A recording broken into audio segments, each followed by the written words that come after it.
Hi, my name is Felix Frey. And I'm ARKK. We're here to find great trading opportunities that target 150 to 400% returns. And you? Well, you're going to help us do it every single day.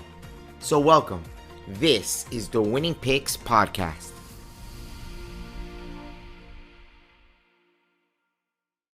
This podcast is for educational purposes only.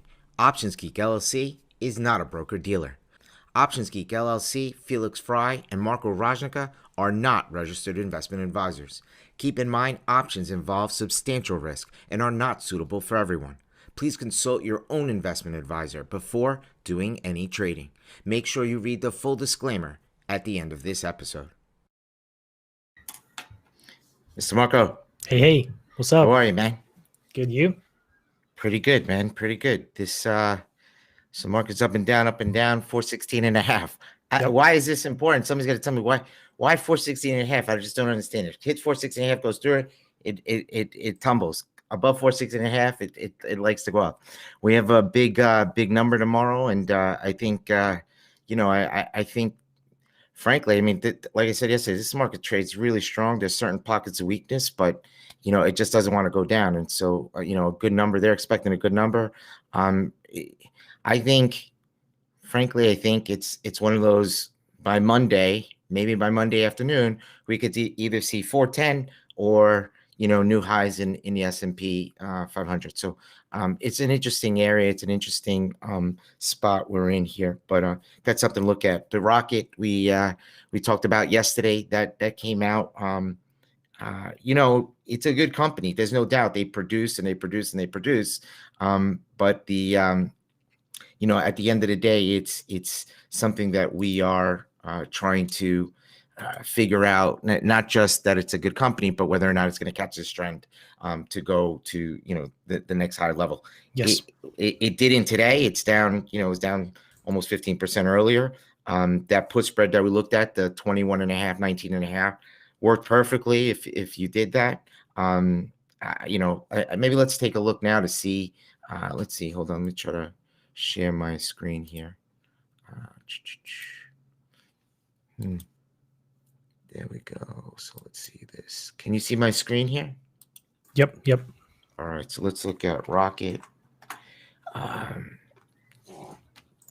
would encourage people to go look at and CNBC had a interview with the CEO today, and I've watched Rocket for quite a while now, for at least 6-7 months. Been watching, hearing his comments.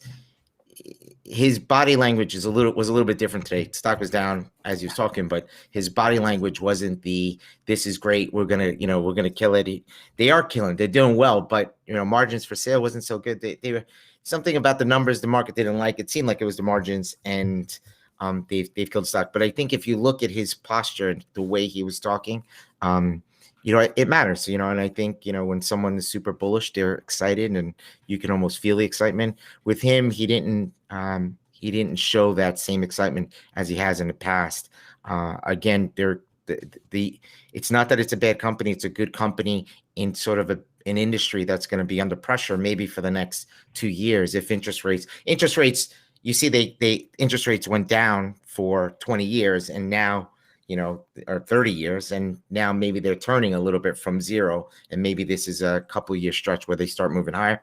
That's not good for mortgages. So they might be under a little bit of pressure for some time now, but we'll see.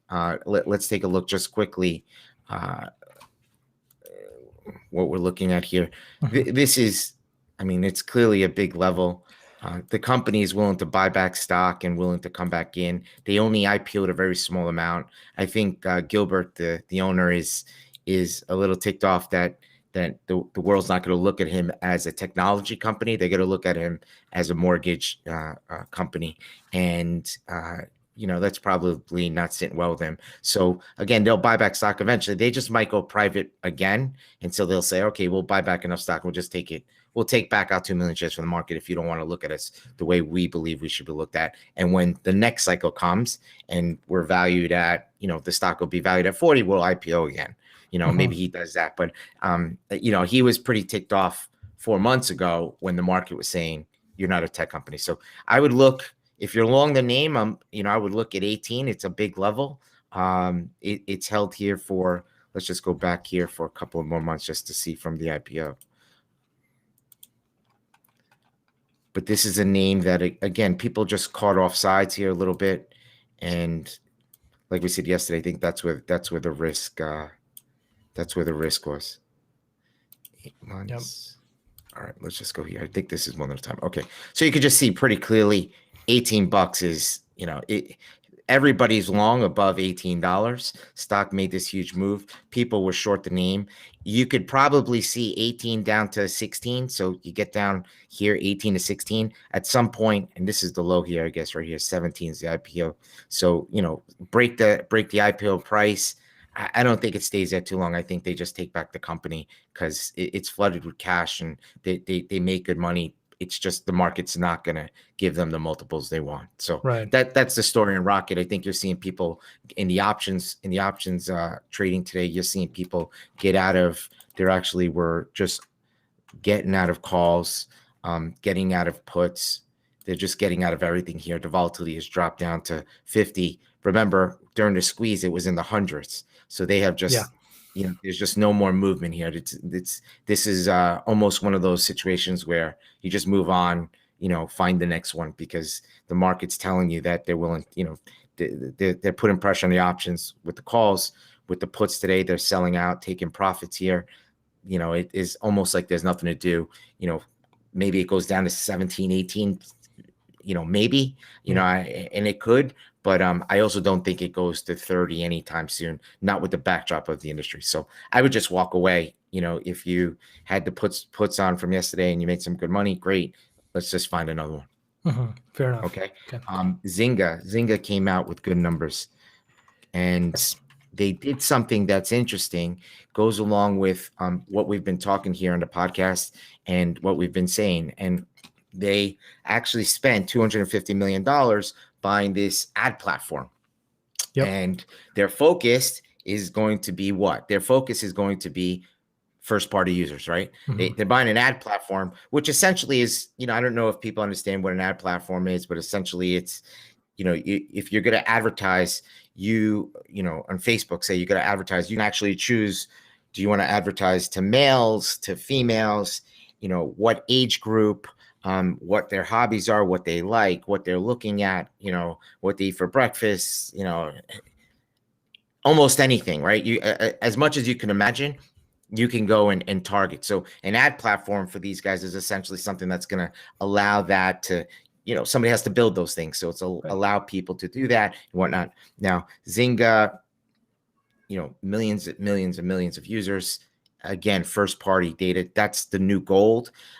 You're seeing people now talking more and more about Apple's move. We talked about that, was it a few days ago? Was it last week? I think Monday maybe, but we talked about this is an aggressive move by Apple.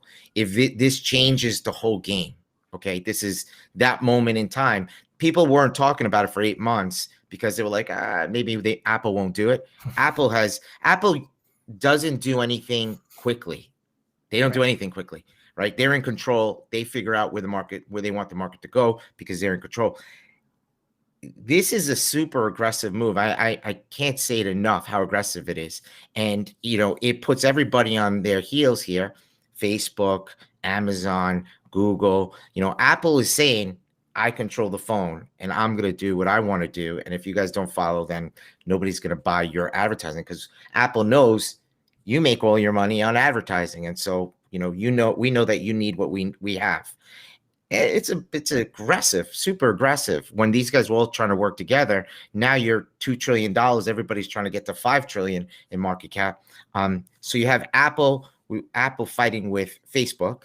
Okay. And there's an article we were looking at that this morning came out saying Amazon's basically saying that their advertising business is going to be helped because Apple did this, right? Because advertisers, as someone who has advertised online, I can tell you that, there's a couple of ways you can do very targeted advertising, which is, I want to target someone this age, this income, this hair color, whatever. And then there's brand advertising, which is like what Coca-Cola and Ford and GM does, right? They spend $50 million just to tell everybody about their brand, right? That, to me, always, unless you are one of these big companies, to me always felt like you're literally ripping up dollars. You'll never have enough money to sort of get where you want to go unless you're one of these large companies. And so that's really the only thing left. Is this like, okay, let's just try to build our brand. It's not the very targeted marketing that everybody's accustomed to.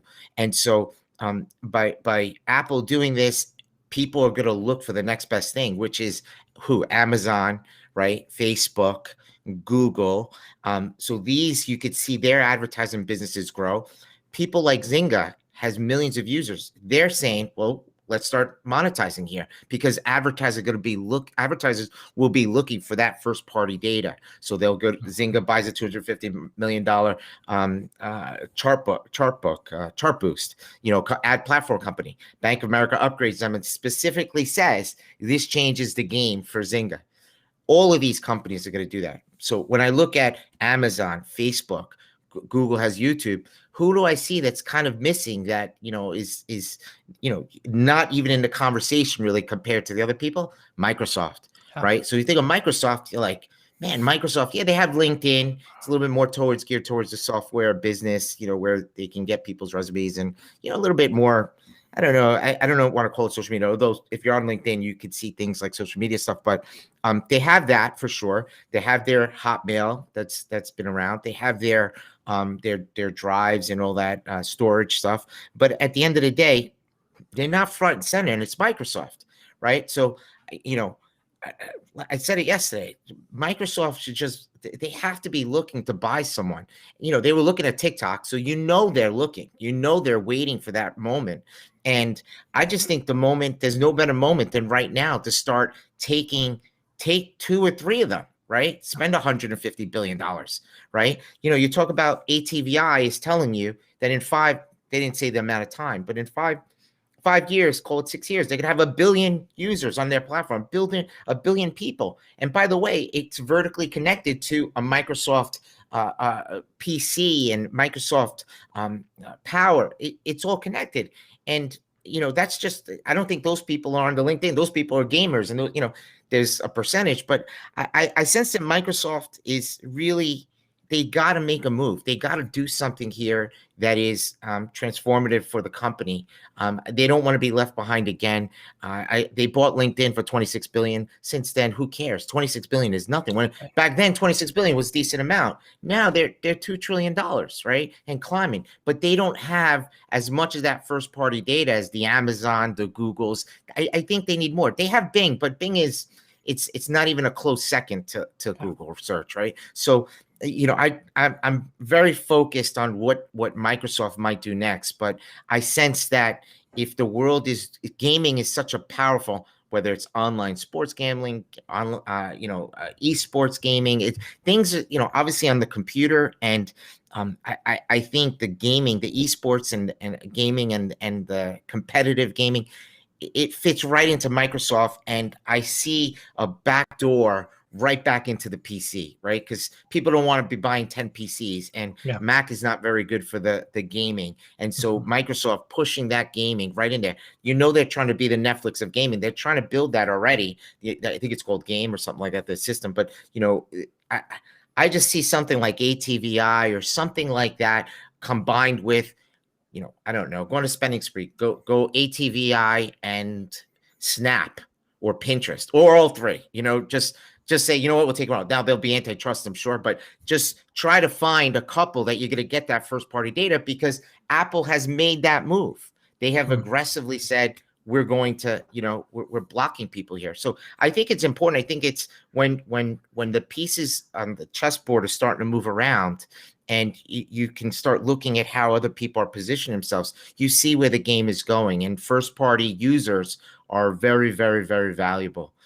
I believe going forward. And I really have to agree with the Pinterest argument, because I don't think Microsoft has much of a female targeted audience as they would There's have a good angle. Pinterest, Yeah, I like that. I like that angle. That'll be a perfect angle. I feel like, Pinterest gets them into sort of the retail gets them into, Amazon. They're trying to beat Amazon, right? Amazon's getting a lot of data and a lot of storage through their retail business. So I don't know. I'm really focusing on what's Microsoft going to do next. They have to be thinking something big, something transformative here. I would love to see them. I would love to see ATVI. I mean, that to me just boom, just take that out. Anyway, ATVI leads me to, I'm very bullish on ATVI, but someone asked a question yesterday about leaps. I didn't see it. We picked it up later. I'm a big believer in the leaps. You can buy stock on margin, which, maybe you don't want to do too much, but I think the leaps you can buy. Let's take a look. Let's just to look at ATVI. I think the street's got this wrong over time. I think they're positioned well, and let's see what are these here? The Junes. Let's just go Junes. June of next year. The 100 calls are $9, say. So you can buy the 100 calls at $9 and really not look for the next, let's call it 13, 14 months.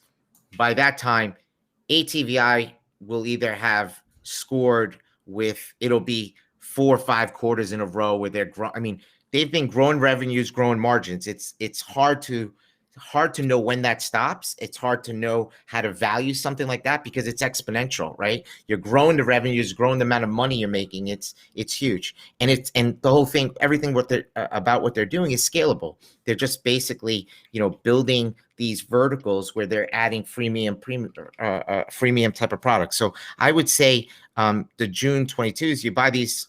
The June, sorry, next year, 100 calls or the 105s, you can buy these and literally not look. But you give yourself, if you were going to buy 3, say, let's call it $2,500. So you're going to buy 3, and by the way, part of a larger portfolio. But you buy 3, so you buy one now. Give yourself a little bit of time. Buy one, maybe it trades through 90.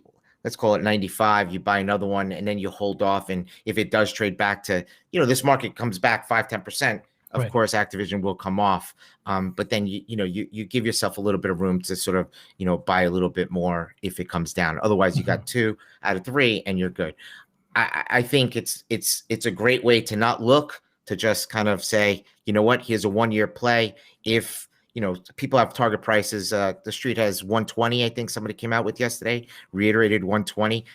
That's with what they know right now. The minute they do it with Diablo, these verticals, World of Warcraft, 120 becomes 150 because you can't value it. Nobody knows what it could be. So again, it is a little bit of a fantasy, but here you go. 100 calls, 30 vols.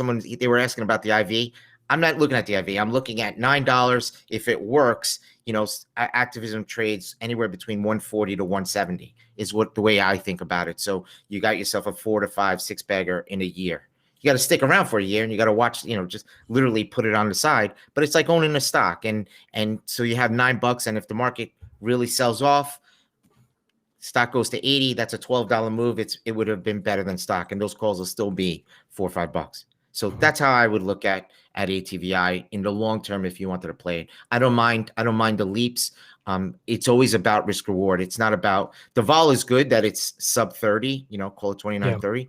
But I don't focus on that. I focus on, I think this could be a $150 stock by next year if things go right. By that time, they probably have 3 verticals going and users, another 150, 200 million users.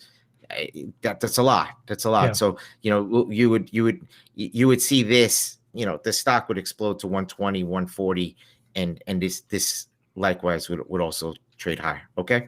Yep. Cool. Good. I like it. Good. So that's the whole first party. I mean, we can look at, we've seen Facebook that they're talking positive about their advertising too. At first it was they're fighting against Apple, but then they're trying to spin it that people are going to look for good data. And I think that is the case. Definitely agreed. We got something in Draftkings tomorrow, I think. Draftkings earnings mañana. Let's see here. Not doing so good, huh? Draftkings. No. Draftkings. So look, we're 20 times now. It's probably 22 times revenues, right at the 200 day. we've been negative on DraftKings. It's just not because DraftKings doesn't have a good story. Negative simply because it's too expensive. It trades at 20 times sales. Right now it's maybe lower. I haven't checked in the last few days, but obviously breaking down a little bit here, we're looking at this level. Will they have a good number? It's likely that they have a decent number. Penn Gaming just came out, so let's look at Penn Gaming, right? The competitor, Barstools. We talked about people hedging all the way up here, probably potential buyers around actually these levels here, which is 80, call it 80, 85. The earnings come out. They're good. They're good basically across the board. But the talk was from what I'm reading, they and I have to read the transcript fully, but my understanding is that the full year, they weren't as positive for the full year as people thought they needed to be. And so the expectations were already built into stock. I think they were built into stock just because they're all trading at a high price, a high multiple. I mean, we don't need numbers that are just a little bit better. And for these things to go up, you need numbers that are like way, way, way higher. And you need something else to say that the market is going to get bigger. I just don't see that news flow any longer. I do see some of the analysts coming in trying to defend it, but what do I know? The stock could trade. This is Penn Gaming for tomorrow. DraftKings. Again, let's figure out what we're looking at. And we've done this over the course of the last 6 months, but we have. My eye kind of goes here for a second here, right? So for whatever reason, it's got this channel. It looks like almost parallel, right? Yeah. And but that's one thing. The other thing I'm seeing is the 200 here. This looks like it's starting to turn down. We talked about how this was so wide, and usually in a downturn it narrows. So it's that the difference between the 50 and the 200 days should narrow. Hopefully it doesn't go through. That would be bad.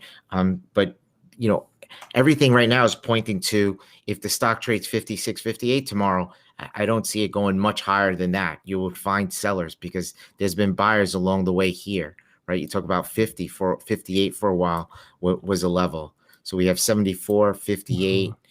Here's a level over here. Let's call it right around here for whatever. I call these pivot levels 54, right? This is a small one here, but 54 looks just about right.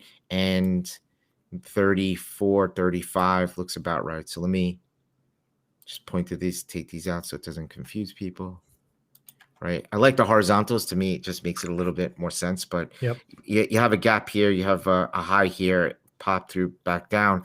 You have, so we have here a gap. We have this right here,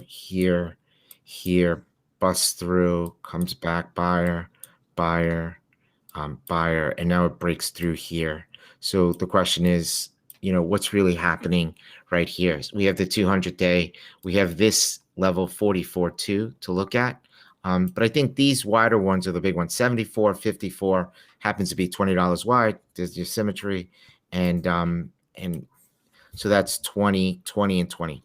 Can it get to $35? I mean, people will scream at me if I say, yeah, it could. But, these things could get back down to $34. There's, let's look at where the volume was starting here. There was good volume right around here. It went from here, came back down. So you have a lot of volume. I see the volume pockets really right around here, which is kind of in the 30. If you look, 34 to even higher here, but it looks like they sold it down here. So a lot going on in the 40s. There's a lot of volume in the 40s. You could see volume sort of taper off a little bit down here. I'd be concerned with the number today. I do think that the headline numbers will probably be okay. Penn Gaming showing you that yes, people are gambling. People are gambling online, sports gambling. Yes, things have opened up. Baseball season, NBA playoffs are coming. The Super Bowl. Remember, you had the Super Bowl. So people are gambling. We get that part of the story. The question is the price you're paying on the stock. And look, We started off with a 74 to 58. That's 16. 16 less 64 is 48. We were talking about 48. We've been talking about 40 for a while. We're at 51.75. I wouldn't be a hero here and keep pressing, but I would buy some sort of put, if we were looking at, we started it right around here, I believe, when we were talking, 60-ish, 62, some puts right around here were good. They worked out. At this point, stock having to move before the number because of pen, I don't want to get, if I'm thinking 48, that hasn't really changed. I shouldn't just change it just because the market's down. What happened is that the risk reward is now a little bit shifted more towards, at least the way we initially framed it, shifting a little bit more towards, not much to do. If it goes down, there's going to be buyers 44, 48, 50, at these levels. So that's just, it's a little late in the game to start coming in and saying, I want to buy puts for earnings. But let's just take a look. The May 7s here, the 50s are $1.22. Actually, that's not terrible now looking at it. But we said 48. If I'm thinking 48, I don't want to pay 122 for the puts. But maybe there's a put spread here that we can do. 51, 48 for 80 cents. If it gets down to 48, that's $3. So 220 on 80 cents on 220. 220 on 80 cents. That's about 2.75 to 1. That's not terrible, just to kind of say, all right, if you had a short from where we were in the 60s, you take some of that off right here, and then you drop, maybe it's not even good to mess around, because there is a potential for this thing to drop lower than 48, So do you want to mess around with the put spread here, which, if it's a complete disaster, then you're gonna, kick yourself in the behind. But yeah, I'm looking at this 50 for $1.20, 51, somewhere around here. Pick up one of these, 51.67, $3. That's about right. But maybe you don't want to sell that 48. There's not much open interest here. You see the open interest below? Yep. There is some in the 50 here. So that's something to look at. You got to remember, there was a guy, he's got a lot here. This is the May 55. This is the guy that we've been watching. 26,000 of the 55 puts.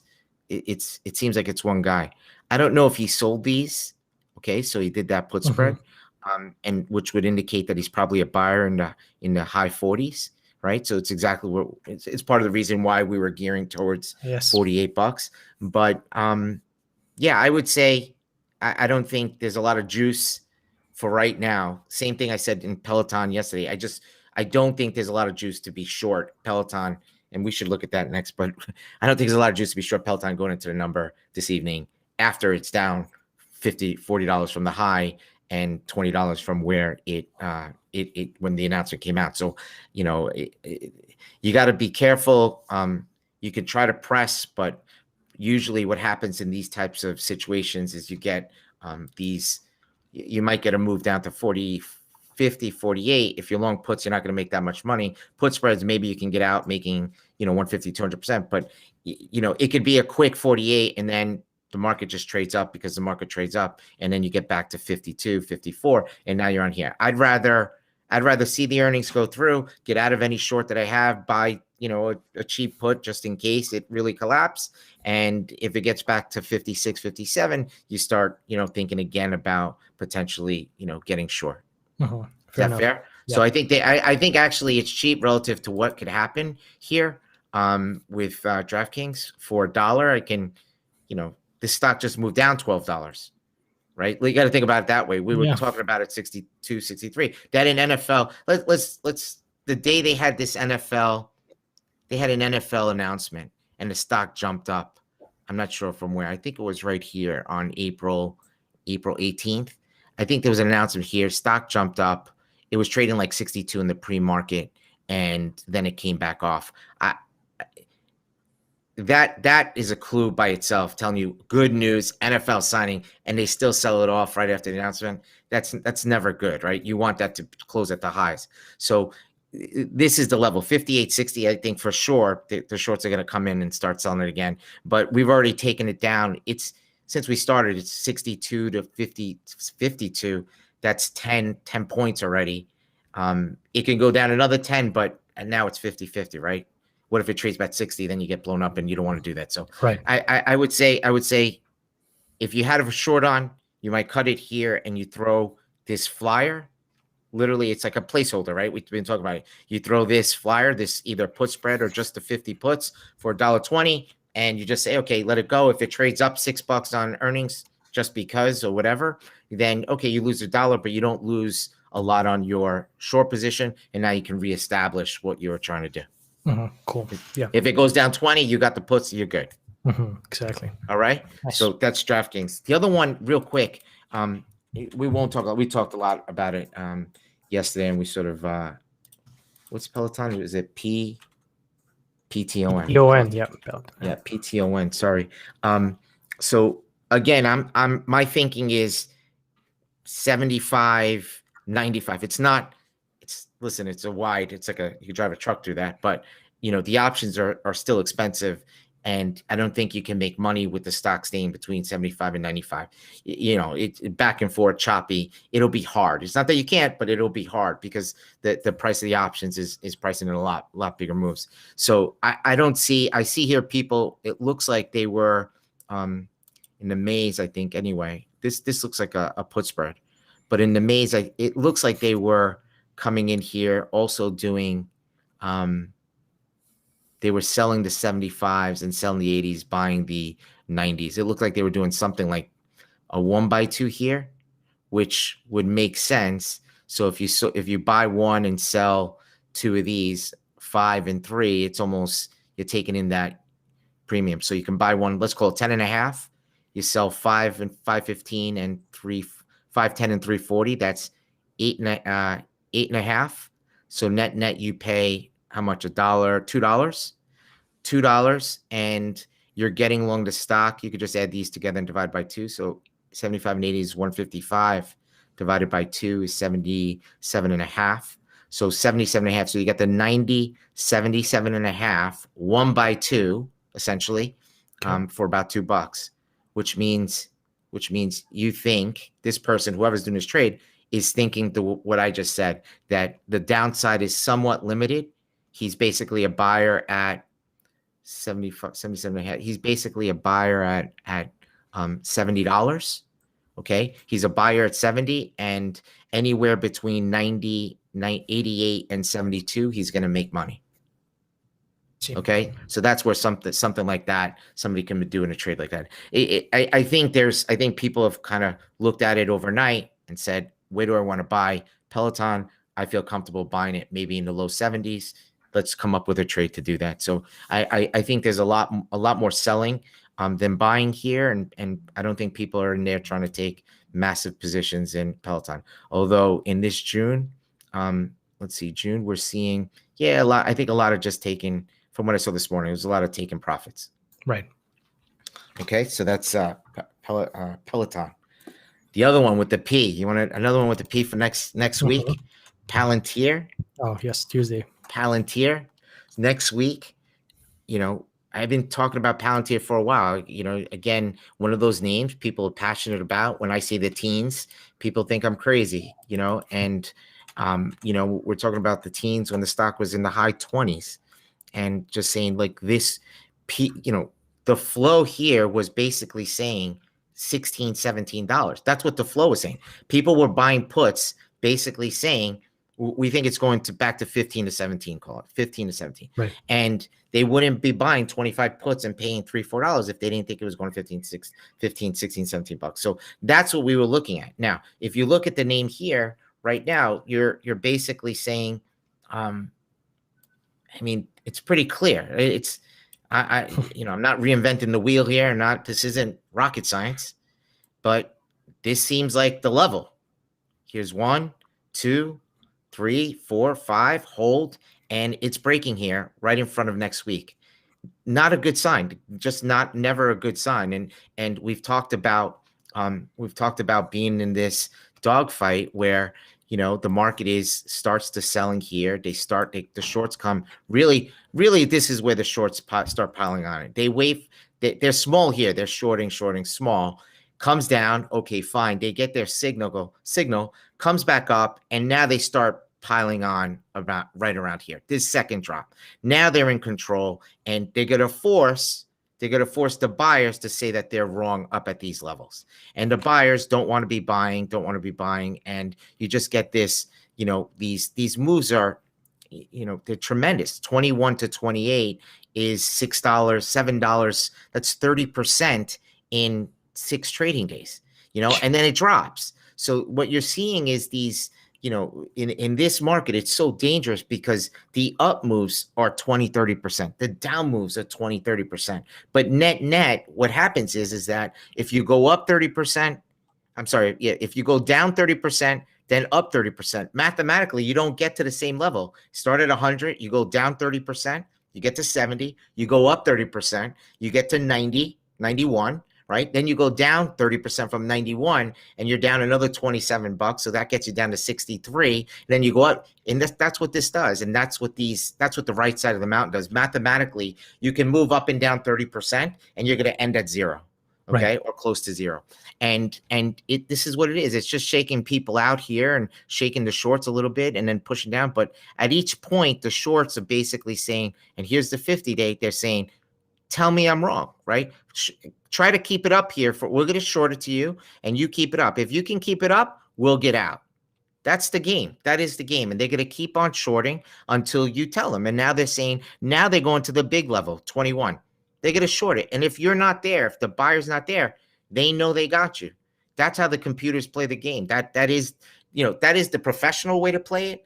But now they got computers that just do it. They just program it and say, short it, cover down here, buy a little bit. And if it gets up after X percentage moves, start shorting it again and see what happens. And the computers are very good and you can program that type of action. So they're here. And if you like Palantir and you're, BlackRock, where are you? BlackRock should be buying, 50 million shares here, but they're not. And that's the clue.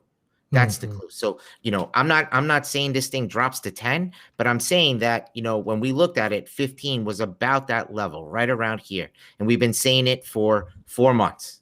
Okay. Since the thing started coming off. All right. Yep. Okay. I like so it. keep in mind there. And just if you want to play Palantir again, if you're long stock, this is the level to start thinking like what we're trying to teach is always the difference between stock and options, right? If you're long, there's no problem being long Palantir. I have no problem. You're going to be long it forever, then you're in it, right? It's probably not the best thing to just keep averaging down.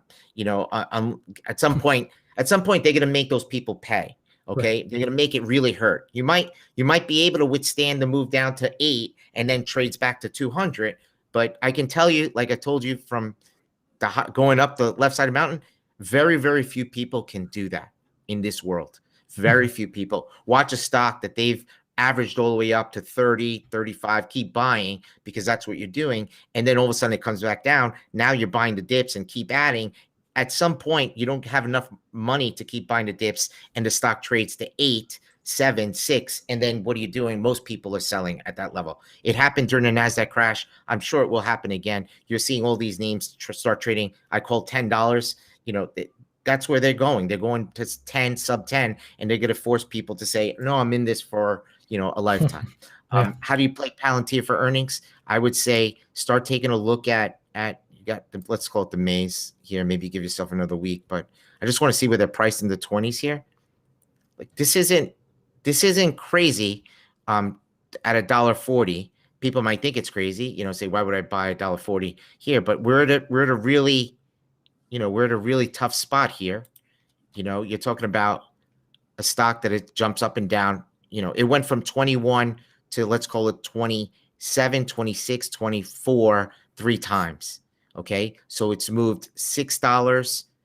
It's moved $7, $5, $3. It could easily move down it went from 21 to 27, 27 and a half. It can easily move $6 down, which would get you to 15. I don't know if it does it on one day, on, by next week, but it could easily get down there over the course of the next couple of months if the market even comes off a little bit, right? And look, it could also, I'm not saying that it could also recapture the 21. They let the shorts come in there, get tough, and then they come in and clobber them and take it to 28.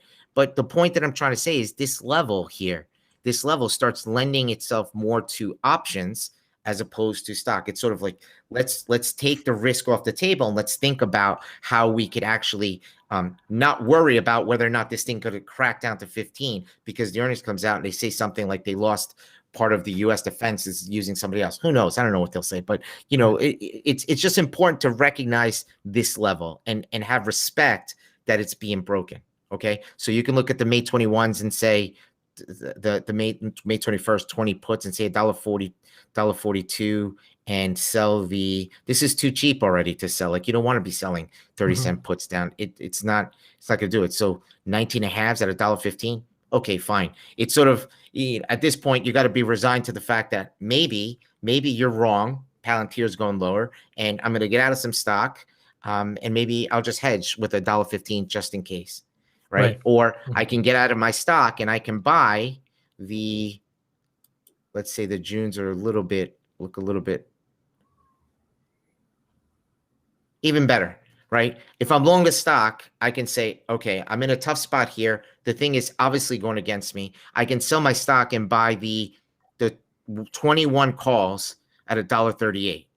Okay, which means they're breaking this 22.40, 22.38, and I'm looking at something towards 25, which is you're thinking 30, 35, right? And I'm telling you that this earnings brings the risk that it can get to 16, 15. So this is how you got to start weighing it and saying, can I live with it going to 16, 15?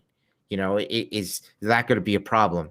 It's now a possibility. That's all. So I would say either you can buy this put, you can buy this call for June, gives you another 2 months, 6 weeks into 6 weeks into over the next 6 weeks, you got above 21 here. One or the other, either pare down or start thinking about some call spread here. Cool. Okay.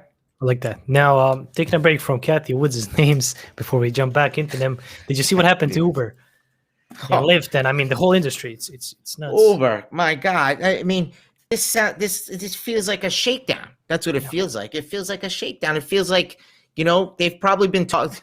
This is what it feels like to me. Some person, sort of kind of maybe associated with the Democratic Party, goes to, Uber and Lyft and Dash and says, hey, you guys gonna support us? The elections are coming up in a year. We need like $500 million. And they say, nah, maybe we'll give you like 5 million. Like, that sounds a little bit low. How about 300 million? How about 5 million? Still, how about last chance? How about 150? Nah, we're good. We'll see when it comes. All of a sudden, it's like they don't do it right away. And then it's like 6 weeks later, Biden says, yeah, you know what? We're just going to do this. We're going to do this. They single-handedly just destroyed the companies. They can't make money. Uber and Lyft can't make money hiring people as actual employees, given it just doesn't work. They didn't build the company that way. And you can't change it in midstream and say, so there's got to be some, either this is the message, you say, oh, by the way, it's a month later. So Uber's sitting there going, I can't believe they just did that. Now they're going to fight it. And all they had to do was mention it, and the stocks are getting drilled, as they should. It's a possibility that they can't make money, right? And they're already lofty goals to try to make a lot of money. I don't know. It sounds like a shakedown to me. Someone is here. I actually see, I was looked at it earlier. Did you see these? This call, it looks like call selling in September from the 60s, along the 60 calls from the September, and then they rolled them down here to sort of was it August, or was it the August 55s? There's also people just getting out of a lot of some of the upside calls that they had here. Same thing, 55s. People just, again, bailing on some of this stuff. But, at the end of the day, either they just destroy, here's the thing that I don't understand. If you destroy Uber and Lyft, there's no job. I mean, these people, at least they were giving people a chance to work. I'm not here to say whether or not it was enough money to work. They should probably pay them more money. If Uber, every company's making billions and billions of dollars, pay your workers a little bit more money. I get it. But at the end of the day, it's a game of chicken on whether or not it's, they're going to, what's going to make Biden change his mind right now? It's the only thing is probably money. Yeah. Okay, if you're not going to give it to the workers, give it to us, and then we'll let you go for a little bit. Right. Or maybe he's looking to, do the robo taxi thing and not even have workers driving people around. Just bang, there you go. There you go. It's like, we don't need taxes because we need an actual business for the robo taxi. It's still a little bit away, but little times away. And GM, you saw GM announcement. They made an announcement today. It was positive that, saying, what did they say? Did you read that? Yep, I did. By 2035, right, they're going to go all EV, and then by 2030, they're looking at autonomous driving. Yeah. So the autonomous driving was it was an interesting comment. They basically are saying what they were saying that they wanted to do even in Dubai or something like that. They wanted to do like taxi, robo driving and whatnot. But it was very specific what they said. They said that they would only do these in areas where they were able to map it out. So it was like going to be a train or a bus. It wasn't going to be there wasn't going to be a driver, but it was one of those, those trolleys in San Francisco and they walk, it's like, it's almost the same thing, except this is computerized where, if you want to go from point A to point B, we can do that and shuttle you back and forth, or airports. It's like a train, but there's no driver and it's on the road. They say by 2030. That's not autonomous driving, which is the video that we showed a couple of weeks ago. That's a disaster. That video, I looked at it. I was trying to find. They've done a good job of trying to hide these videos, by the way, because I tried to find it again, and all of a sudden it disappeared, and it was very difficult to find. But I guess Elon Musk doesn't want people seeing. It was a disaster. If you tell me there's gonna be millions of cars like the, and I'm a big believer in this stuff, but I don't know. It made me take a step back and say, what's really happening here? So yeah, GM makes an announcement, good announcement. I like the angle that maybe Biden's saying, we're not going to need you in 3 years because I want to make sure GM, Ford, Tesla, and they have their robo taxis. You can't just have 5 million robo taxis on the road. Or maybe you could, I guess, but then I got to turn in my car and just do a robo taxi. But I think it's interesting. I think the EV sector. I mean, this leads us to EV, right? The EV sector is man, it's in free fall. It's tough. People are in it. Who's the next buyer at these prices? The institutions, they've made a lot of their money already, and they're trying to get out as well. And then you got the long-term holders. But we have another one. I mean, that talking about, because I saw it today, and it's a name we've been looking at, and I saw something that actually made me chuckle. Kudos to ZNGA. They came up with some of the way they wrote it. It just, I don't know if they were trying to be funny, but it's pretty funny. So Fisker has their earnings next week, and this came out today. Fisker, which won't be so let's look over here. Fisker CEO Henry Fisker said on Wednesday the electric vehicle automaker will not be affected by the semiconductor chip shortage issue. Probably smiling as he says that. He says no chip. He tweets no chip shortage at Fisker! ! Right? It's a strategy. Blah blah blah. What happened? Fisker writes, the California-based company has no sales or cars in production yet, and its first electric vehicle launch is in late next year. Great. Of course, there's no chip production. They're not even doing anything, right? It's all like orders. I was like, thanks for telling us. There's no chip shorts. No, nothing wrong. This is what we're dealing with. We're dealing with billions of dollars and stories, and it's across 100 names. So Fisker, trades well, then it gives it right back. And like I said, let's just look. We'll go briefly looking at the EV space. We're talking about it here. I get the I told you so, and then it's trading. It's 12.15 within 2 days. 13 it trades to 15. There's a million I told you so's. I'm getting called every name in the book, and now it's trading 11.30. And the point of the matter is, it's weak, and we shouldn't be trying to kind of, we shouldn't be here trying to catch bottoms. the idea is there was very simply, by the way, sometimes I'm too simple. I think that people like complex. They like it to be like there's this supersonic, strategy that is, looks like Star Wars, and it looks all like this, and it's telling you what to do, and it's like people send me graphs that look like that. I have no idea what they're doing, but at the end of the day, try to be simple with this stuff. This is simple stupid works. I like simple stupid. I don't know what that says about me, but I like simple stupid. Here's the line, right? We talked about this. We talked about Apollo and Henry Fisker is good and blah, blah. We know the story. This is the line. Why is it trading below that line? Like, this is the line where people were defending, they're buying, takes off, and now it's below 15. And the idea is it's probably a good time to get in above 15. Just let it hold for a week or 2 weeks. It's not going anywhere. This is not going to 20 that quick. It's already gone. We're on this side of the mountain, remember? It doesn't move that fast. It's going to come back and forth and gyrate a little bit. Just 15, 14 and 3/4, whatever you want to call this, 15. Let it trade 15. Let it trade there for a few weeks. Let it go sideways. Don't watch it go like this and then watch it go like that and then say, now's the time to buy. How would you know? How would you know the time to buy wasn't here or here or here? Or here, or damn, I missed it. Oh, now I get the opportunity again and again. And oh, now it's 11:30 and his earnings coming out. And now what? This is the mentality that we have to sort of change. This is the only thing I'm asking of people, is to not keep doing this. Just wait. You will see something happen where the stock goes up, stock comes down, and it goes sideways.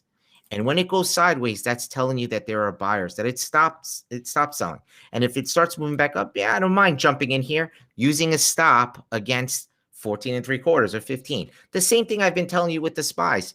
Whatever is going on, 416 and a half. If you're trying to day trade this thing, if it goes above 416 and a half, it looks like it wants to go higher. Buy it. You could buy some there and trade it sort of on the buy side above there. Below 416 and a half, I would start looking out. I would start being careful because 410 is on the horizon. So this is this isn't day trading. This is just looking at something very simple. This is simple to look at, this level right here. Okay. That's it. Do I know where it's going? I have no idea where Fisker is going, but surely can it go to $9 next week? Why couldn't it? Tell me why it couldn't. Okay. And yeah, could it go to 15 again? Of course it could. The point is that we don't know. And that's when you start looking at options to try to reduce that I don't know factor. The fact of the matter is, I don't know if it's going to 9, and I don't know if it's going to 15. But it's somebody's telling us that this is a sale. And for sure, the shorts are killing the longs here. Okay. Yeah. And this is the right time to start thinking about options and saying, okay, I don't want to take any more. I don't want to take any more heat. I don't want to be thinking about whether it goes to 5. I like Fisker, and I like Fisker for the next, 20 years. So maybe, so I don't have to look. I just want to see right now where the 10s are. No, the 10s are too much. That's half. You can buy. See this? I'm looking at the 10 calls in January 2023, 574. You might as well buy the stock, right? Right. The reason why we don't look at options too much on stocks below $10 is because they're almost like options, lifetime options, right? Instead of buying an option for $4, you can buy the stock, a long-term option, a leap. You can buy the stock for $9. Just buy the stock and hold it for a very long time. So, I'm looking at, I don't want to agitate here, right? So I'm long Fisker. I don't want to see it anymore. And maybe I buy the 12.5. This is even expensive too. It's 100 vol. Yeah. Jeez, they don't make it easy. I'll tell you that much. But the Junes are 12.5. All right, so maybe that's the ticket right there. I get earnings 6 weeks. I take a breather. June 12.5 for 115. You see what happens if it goes up. How fast it goes up from 12 to 15. It did that in 2 days. So if it's really going to go up and there's really great announcements, it's going to hit 15 and go to 20, and you give yourself 6 weeks to at least take a breather, then do that. You can always get back in. And if you take and if you buy this for $1 and it goes down to 9 or 8, then you've succeeded in balancing your risk reward. But again, this is sort of the way we're trying to teach people how to think about things. I want you to always I want you to always focus on that one level that is very clear. In some cases, it's not, but in many cases, it's very, very clear. This is a level for whatever reason. You're not going to know. I'm not going to know. No one's going to know. So I want you to consistently look for that level and make sure that, you know, forget about the fact that you've been in it. Forget about that. This is the, you know, this stock is the love of your life, and, you know, you're going to go with it to the end.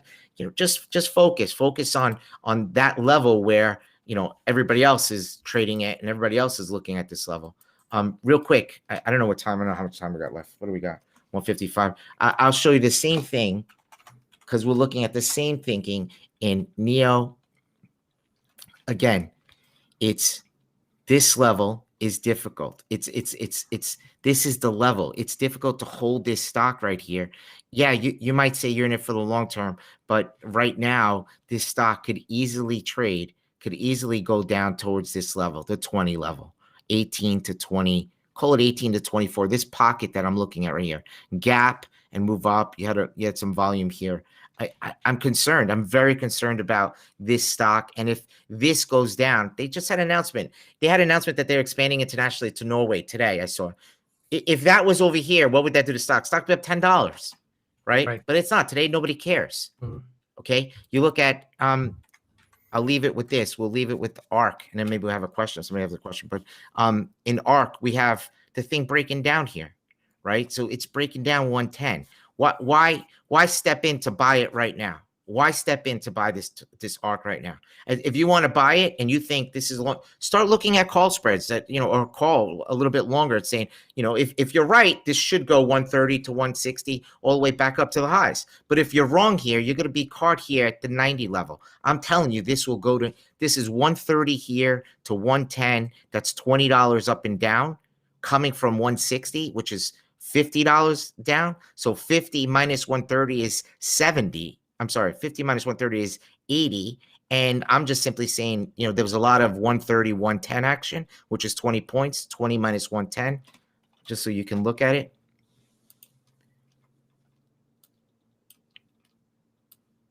A lot of action here, up and down.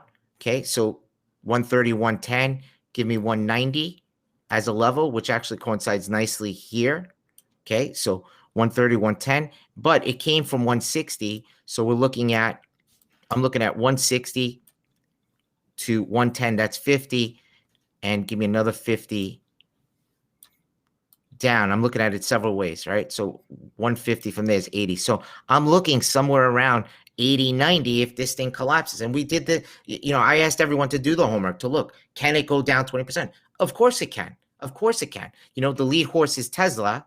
And by the way, there's an article today. Actually, I sent you that earlier to read, Marco. Did you see that article? Yes. Let me pull it up. Okay. So Tesla. So let's look at this article. Permabull Bailey Gifford dumped 40% of its stake in quarter1. You know, he didn't give anybody that memo, right? He just kind of like hoping nobody sees it. And he's like, this guy's been touting the stock for years, long Permabull, you know, saying that things going. He just sold his stake 40%. That's never good when the lead guys who are pushing the stock are saying, you know, oh, what are you doing? Oh, I sold Tesla. What? What do you mean you sold Tesla? I thought we were in this to 3,000. Like, yeah, you know what? And it comes some excuse. At the end of the day, they sold 40%. That's a lot. And if you don't think this stock can break this level, you need to get your head screwed on. I mean, people playing this game of selling calls and selling puts, and I get it. It's working. I get the fact that, you know, for the last, let's call it 6 months, selling upside calls, downside puts works. But, you know, you could get into a situation where this thing breaks for whatever reason. I have no idea what the reason might be. But this doesn't, you know, I'm not getting butterflies in this that this is going straight to 900. It could, but it's under the 50-day here. You got a guy who's a Permabull selling. You got ARK, who's long a lot of this, who might be forced to sell. If ARK goes down to 95, 90, she becomes a forced seller of a lot of different names. So this is a potential issue. Again, same thing I'm saying. It's options time, right? This is a place where you want to get a little leverage just in case you're wrong. You want to be buying some sort of option here in case you're wrong. Cool. All right. Yeah, I like that. All right, man. I ranted enough today. So that's great. What else? The tape is I don't even know what the market's doing right now, but the tape is that level 416.5. I think they're going to have a good number tomorrow. I think that they're going to try to make it right in the middle. People are very bullish. I suspect if there's weakness, it might be because people don't want to work. There's so many articles. I'll show you an article tomorrow. It's laid it all out. It's people just not work. It's just not. It's not just simple math.